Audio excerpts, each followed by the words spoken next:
Bets. The Keeper's Last Watch, based on events at Flannan Isles Lighthouse. Adapted to American shores, the sea has always kept its secrets well.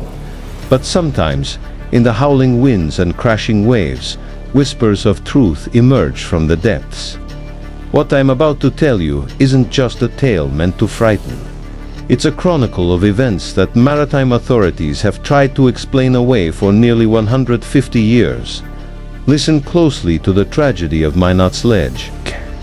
In December of 1876, the newly constructed MINOT'S Ledge lighthouse stood defiant against the Atlantic, 25 miles off the Massachusetts coast, after the previous Iron Pile lighthouse had been destroyed by a ferocious storm. In April 1850, one taking with it the lives of its two keepers, Joseph Wilson and Joseph Antoine, the new granite tower was designed to withstand nature's most violent fury. The new structure rose 114 feet from the seafloor. Its granite blocks interlocked in a pattern engineers promised would last centuries. 3 men were assigned to its keeping. Head keeper Thomas Marshall, a veteran of 20 years' service with the Lighthouse Board. Second assistant James Ducat, a quiet religious man with a wife and 6 children waiting on shore. An occasional keeper William McArthur, the youngest at 28, in his first year of lighthouse service. Their duty was simple: maintain the light that guided ships safely past the treacherous rocks that had claimed over 40 vessels. In the years before the lighthouse was built, "You'll get used to the isolation," Marshall had told MacArthur on his first day at the lighthouse.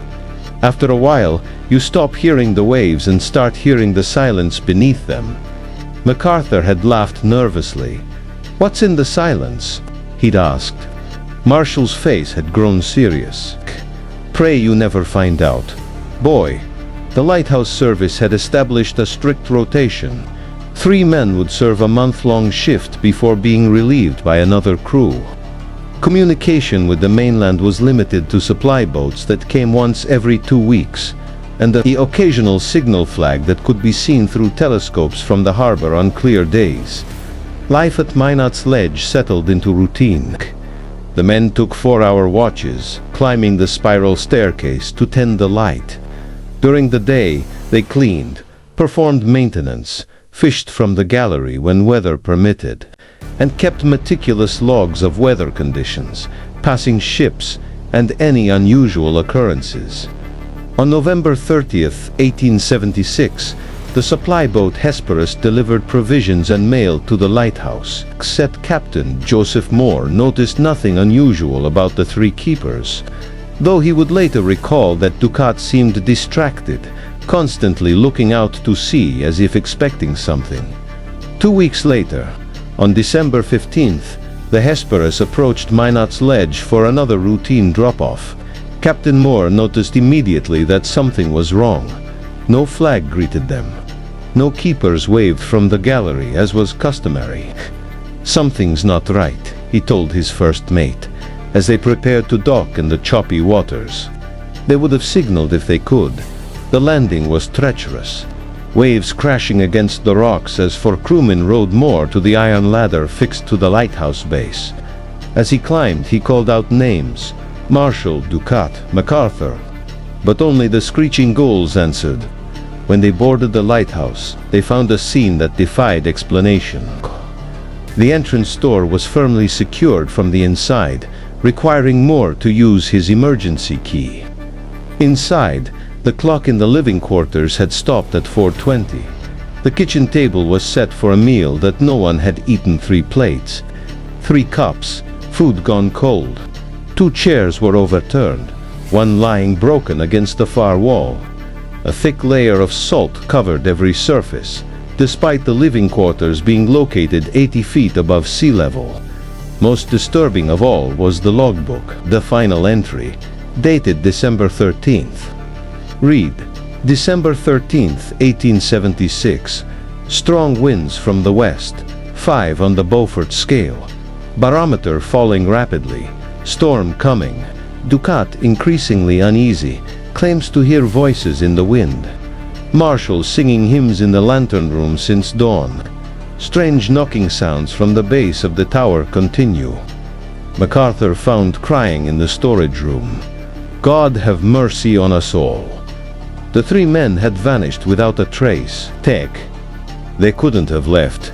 Moore whispered to his first mate. Where would they go? The sea is death in winter. A thorough search of the lighthouse revealed more mysteries. In the lantern room, the glass was unbroken, the mechanisms in perfect working order. The massive lens was clean, the oil tanks full. Marshall's logbook showed he had filled them at 3 p.m. on December 13th. Quan Keeper's coat, the cat's, identified by a letter from his wife in the pocket, remained, hanging on its hook near the door, despite the bitter December cold outside. The others were missing. Heavy equipment in the storage room had been moved and stacked in a corner, forming what looked disturbingly like a barricade. Such weights would have required the strength of all three men working together. On the spiraling stairs leading to the lantern room, deep scratches marked the stone steps and iron railing, as if someone or something had been dragged upward against their will. Moore collected the logbook, his hands trembling as he read entries from the days before. December 12, 1876. Wind west by northwest. 3 on Beaufort scale. Ducat reported seeing a face in the spray against the east window at midnight. Refused his watch. Marshall says it's nothing but light refraction. MacArthur won't go down to the lower levels anymore after hearing what he described as breathing from the storeroom. I took his watch but saw nothing unusual. December 11, 1876. Calm seas after yesterday's squall. 3 knocks at midnight from below. Always 3. Sounds like metal on stone. Marshall says it's just the water in the cistern. I know better. MacArthur tried to signal the mainland today, but the flags disappeared from the storage locker. Found them later, soaking wet on the gallery floor. No one admits to taking them out. December 10, 1876. Clear skies. Light breeze from south. Something in the water circling the tower. Not a whale, not a boat. Observed for 3 hours moving against the current. MacArthur thinks it's just shadows from clouds.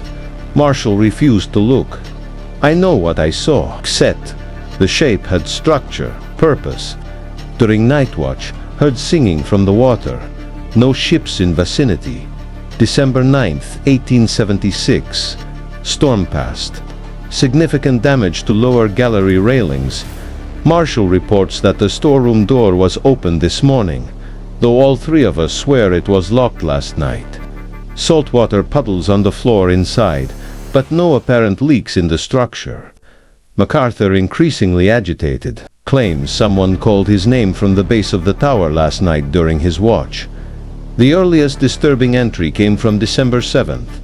December 7th, 1876. Strong gale all day.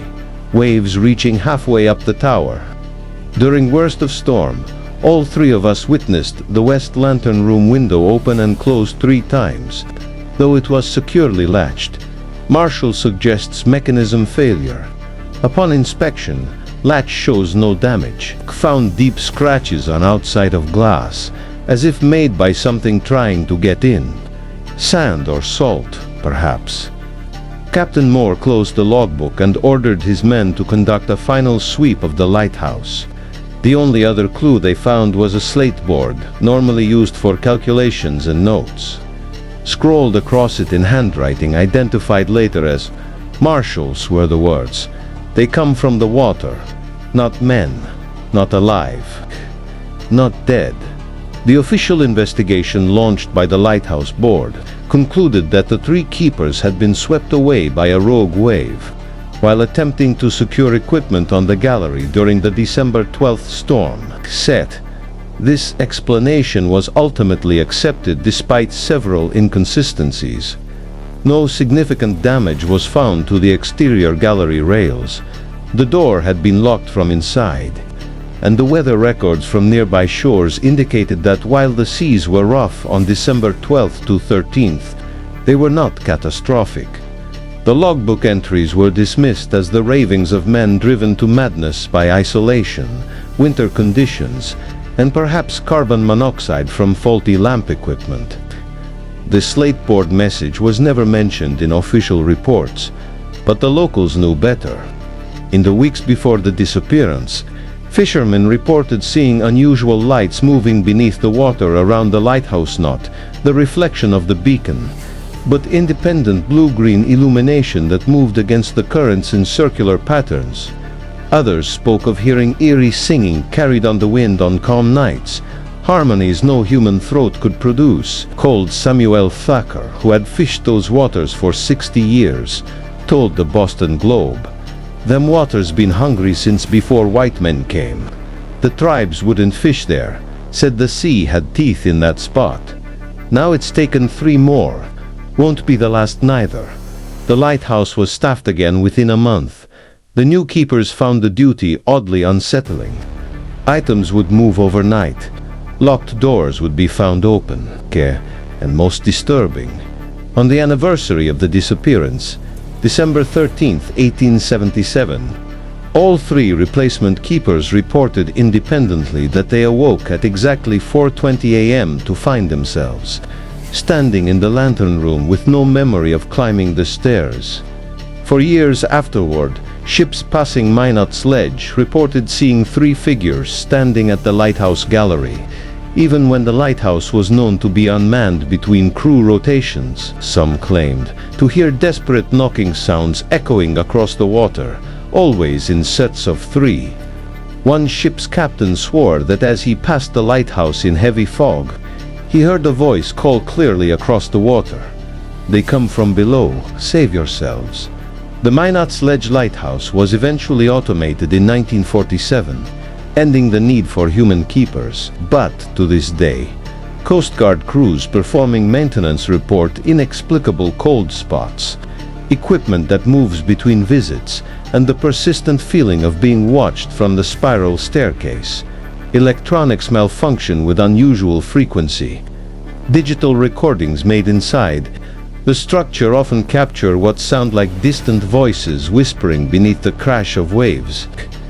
Perhaps most chilling of all, 3 chairs in the old living quarters are found rearranged each time someone visits, no matter how they were left before.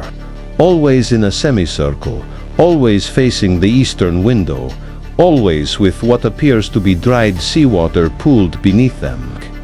In 2003, during a routine structural assessment, divers examining the underwater portion of the lighthouse foundation discovered something that was quickly classified by the Coast Guard.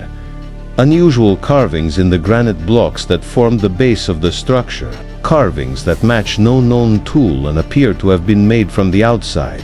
Carvings that one diver described as similar to cuneiform, but older. The official report mentions only erosion patterns consistent with normalcy action. The sea keeps its secrets well. But sometimes, in the darkness of a storm, the truth whispers from the depths, carried on the wind and rain that beats against the lighthouse window. Listen closely on stormy nights, and you might hear 3 knocks, followed by the desperate voices of men who discovered too late what lurks beneath the waves of MINOT'S ledge. What exactly happened to the keepers of MINOT'S ledge?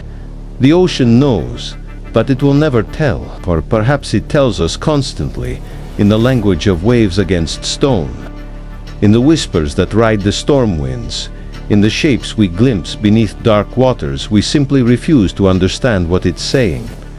Some mysteries are better left unsolved. Some truths are too terrible to face. But remember this: if you find yourself near a lighthouse on a stormy night and you hear 3 knocks, don't answer.